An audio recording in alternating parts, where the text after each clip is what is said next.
नमस्कार, मैं हूं अंजलि और आप देख रहे हैं BNN न्यूज। तो चलिए शुरुआत करते हैं आज की मुख्य खबर से। शिव गंगा क्या है साथियों?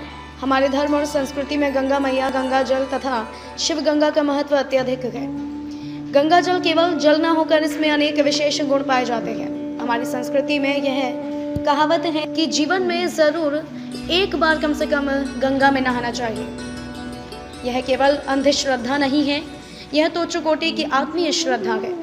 भगीरथ राजा ने बड़े प्रयत्नों से गंगा मैया को स्वर्ग से धरती पर मानव कल्याण हेतु लाए हैं, जिसको प्रत्यक्ष शिवजी ने अपनी जटाओं में स्थान दिया है। इसीलिए यह शिव गंगा बन गई। यह जीवन दायिनी है और शिव ने हिमालय में गंगा मैया को धारण किया है, इसीलिए इसको शिव गंगा कहते हैं। यह केवल नदी या नदी का जल नहीं है, अपितु यह मां स्वरूप है, हमारी मैया है। अजय कुमार पांडे जी ने बड़े श्रद्धा भाव से संपूर्ण विश्वोद्धार का बड़ा सपना देखकर शिव गंगा प्राइवेट लिमिटेड नाम से एक कंपनी रजिस्टर की है, जो गंगा की तरह धीरे धीरे संपूर्ण विश्व में फैलकर विश्व व्यापक बनेगी और संपूर्ण विश्व का कल्याण करने के लिए मां गंगा की तरह वरदान साबित होगी, ऐसा विश्वास है। शिव जी का वरदहस्त और मां गंगा का वरदान, इसीलिए वह कंपनी शिव गंगा नाम से पहचानी जा रही है।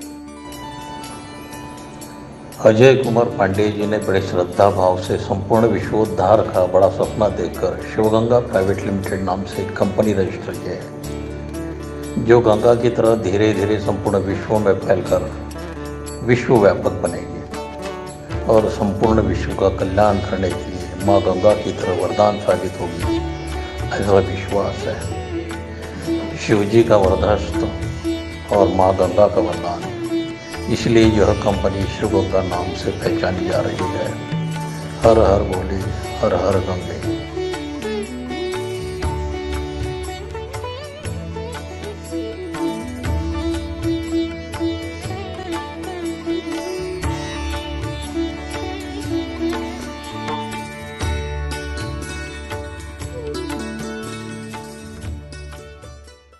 गंगा, जिसे बहुत ही पवित्र नदी माना जाता है, कहा जाता है मात्र गंगा स्नान से हमारे सारे पाप धुल जाते हैं। इसलिए मनुष्य अपने जीवन में एक बार गंगा स्नान जरूर करता है। शास्त्रों में भी गंगा को देव नदी कहा गया है। पुराणों में गंगा की उत्पत्ति के बारे में अनेक मान्यताएं भी प्रसिद्ध हैं। एक मान्यता के अनुसार ब्रह्मा जी के कमंडल का जल गंगा नामक युवती के रूप में प्रकट हुआ था। एक अन्य कथा के अनुसार ब्रह्मा जी ने विष्णु जी के चरणों को आदर सहित धोया और उस जल को अपने कमंडल में एकत्रित कर लिया। तीसरी मान्यता के अनुसार गंगा पर्वतों के राजा हिमवान और उनकी पत्नी मैना की पुत्री है। इस प्रकार गंगा जी देवी पार्वती की बहन भी हैं। प्रत्येक मान्यता में ये अवश्य आता है कि गंगा जी का पालन पोषण स्वर्ग में ब्रह्मा जी के संरक्षण में हुआ। इस नदी को पृथ्वी पर लाने का काम महाराज भागीरथ ने किया था। इसे भगवान शिव अपने सिर पर धारण किए हुए हैं। तो दोस्तों, आज हम इस वीडियो में आपको बताएंगे श्री हरि के चरणों से गंगा शिव जी की जटाओं में क्यों और कैसे विराजमान हुई। तो आइए जानते हैं इस प्रचलित कथा के बारे में। भागीरथ एक प्रतापी राजा थे।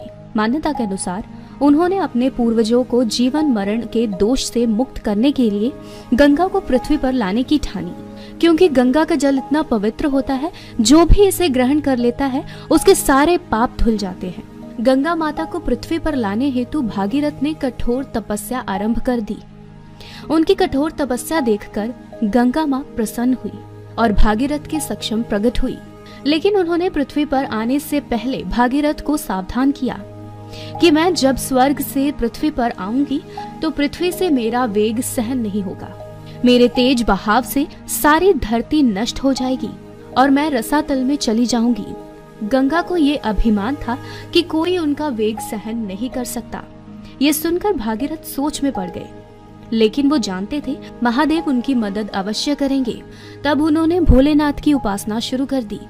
संसार के दुखों को हरने वाले शिव शंभु उनकी उपासना से प्रसन्न हो गए और भागीरथ से वर मांगने को कहा। भागीरथ ने अपना सब मनोरथ उनसे कह दिया। शिवजी ने भागीरथ को तथास्तु कह उनकी प्रार्थना स्वीकार की। गंगा जैसे ही स्वर्ग से पृथ्वी पर उतरने लगी, गंगा का गर्व दूर करने के लिए शिव ने उन्हें जटाओं में कैद कर लिया। वह छटपटाने लगी और शिव से माफी मांगी। तब शिव ने उन्हें जटा से एक छोटे से पोखर में छोड़ दिया। जहां से गंगा 7 धाराओं में प्रवाहित हुई। खबरों में अब तक के लिए बस इतना ही। मिलते हैं फिर ऐसी ही किसी बड़ी खबर के साथ। तब तक के लिए नमस्कार और देखते रहिए BNN न्यूज।